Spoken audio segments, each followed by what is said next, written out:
Hey everyone, Noah Zerby here. This is one in a series of short videos where we introduce several of the foundational concepts in the study of international relations.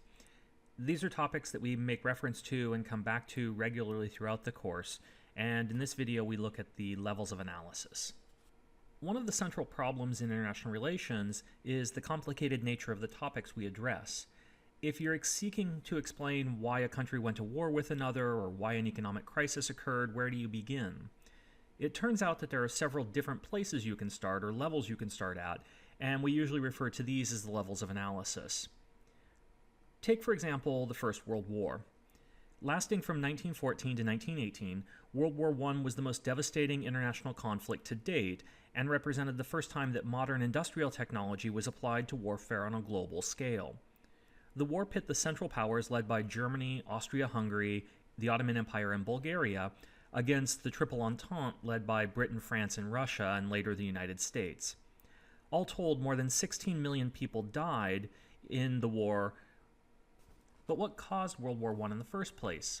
Some of the explanations for the outbreak of the war center on the particular traits of the various leaders of the countries involved, most often on Kaiser Wilhelm II and his perceived sense of inferiority. Others emphasize the role of fragile domestic political institutions, especially in Germany and Austria-Hungary, and the lack of democratic checks on many of the governments involved in the war. Still others argue that the secret system of treaties and the specific balance of power in Europe at the time led to the outbreak of hostilities. Each of these different explanations is rooted in a separate level of analysis, and so let's break that down in a little bit more detail. Depending on how we break up the various levels, we usually see between 3 and 5 levels of analysis. For this class, we'll use the simpler 3-level model, but I'll point out where the other approaches may divide one level into 2 separate groups as we move through them. So for our purposes, there are 3 levels of analysis, and they are the individual level, the domestic level, and the international level. Let's examine each of those in a little more detail. First, we have the individual level of analysis. This level focuses on the role of individuals as actors on the international stage. Usually we're thinking of national leaders, presidents, the leaders of multinational corporations or intergovernmental organizations or other sort of powerful people. But we could also be thinking of important individuals outside of official roles. The individual level of analysis can also think about the degree or role of citizen participation and popular support for an action like a war.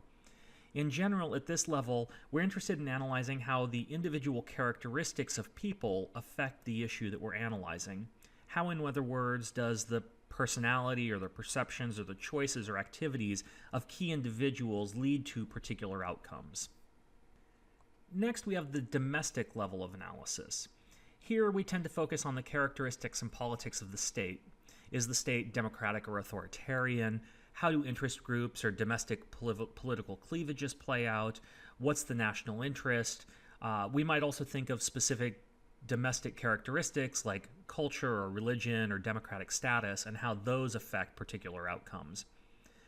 Scholars sometimes divide the domestic level analysis into 2 subcategories, one focused on the organizational level, focusing, for example, on cleavages between domestic political actors or on the competing interests of different political agencies or bureaucratic politics, and the state level, which focuses on the characteristics of the state itself. But for our purposes, we fuse those both into the domestic level of analysis.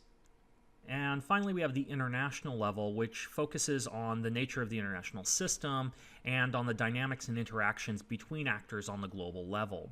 What are other states doing? What's the distribution of power in the international system? What roles are international organizations playing? Again, some scholars divide the international level into 2 subcategories, with the first focused on the nature of the international system itself, on the distribution of power between states, the so-called balance of power, and so on. And the second, sometimes called the global level of analysis, focused on broad factors like climate change or perhaps class conflict that provide the context within which all the other levels operate. For our purposes, though, we combine those both down into a single level we call the international level of analysis.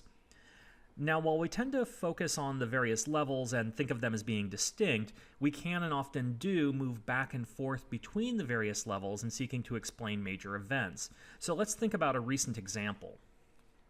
In 2003, the United States invaded Iraq with the goal of deposing Iraqi leader Saddam Hussein.